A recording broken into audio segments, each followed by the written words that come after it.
Yeah, dirty old chopper. So here we are, dirty old chopper, number 3. Things are moving on. My frustration with the red really has come to a sort of peak.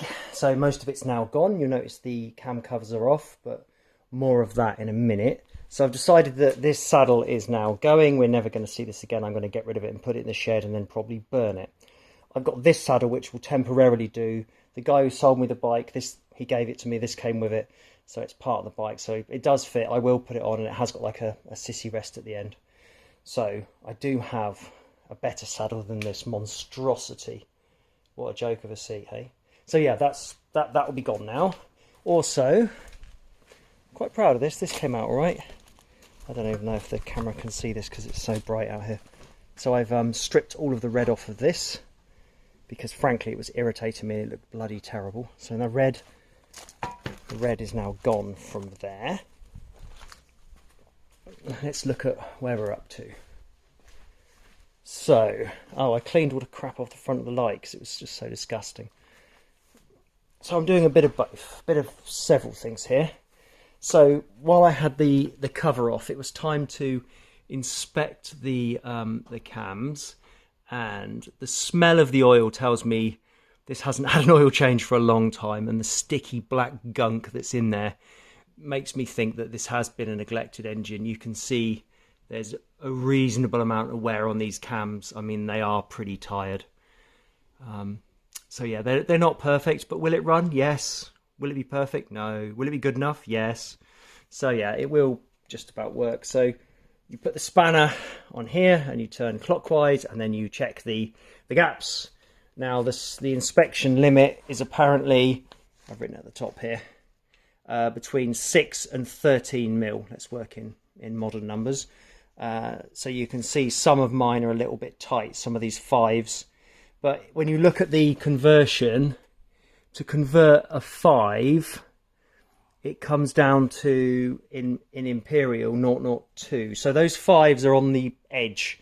So my plan is for these that what I'll do is I'll service the engine, get it ready, see if I can actually get it running. If it runs, I'll treat it to some better shim gaps. I'll open these up a bit. I'm going to have to buy the shims a couple of quid each, so I'm going to need 1, 2, 3, 4, 5, 6, 7, 8, 9. I'm going to need probably 10. Let's say 10 shims. And unfortunately, I think what they're 3 or 4 quid each. I looked at them on eBay, and 10 of them is going to be what, 30 quid, 40 quid? Rather not spend 30 or 40 quid if this does turn out to be scrap. So we'll leave them a bit tight for the moment and see how we go. The comedy thing here is, this is my old feeler gauge that I've used for many years. I've had this for 20 odd years, and I've obviously built old Jaguars, and I've built, you know, the old Trans Am over there, and this has been good enough. But when I came to work on this bike, I don't have feeler gauges small enough, so I had to go out and buy some smaller feeler gauges, which kind of made me laugh. So luckily Halford stepped in for a couple of quid. So there we are. I think that is a very quick dirty chopper, because I think we're there. It all turns okay. I'm slightly concerned that this is a little dry. When I turn the others, they have a reasonable amount of oil on them, but this one does look a little dry. But that could just be the angle of the bike, or I don't know. We'll run it and see, right? If it blows up as starvation, it blows up as starvation. But I suppose I could lift the cap off and see if there's anything going on under there. But as soon as you start disturbing caps, you risk trouble, and you can see the marks on this. You can see the marks on there. Hopefully this camera's picking that up. There's a reasonable amount of marks. Next thing to do might be to have a look at the carburetors. I don't know if I should take them off or not, or maybe I should just try them and see if they work. Oh, the other thing I've done, I sprayed this thing. So that's now been sprayed. Go and get that, because that can now be fitted. I left it out to sort of bake in the hot sun, because it really is hot. There we go.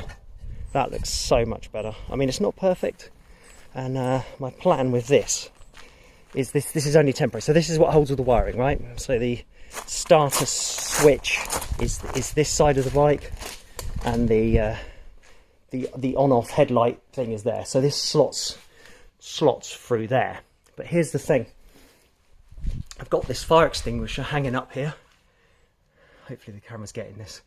And it's about the same size, slightly smaller. So what I might do is cut the top off this old fire extinguisher and turn that into the cable bit. But I'll need to see, I'll obviously have to cut that end off as well. So if that works, that'll be pretty cool. But I can fit this now back in, and I think we're pretty much done with the red.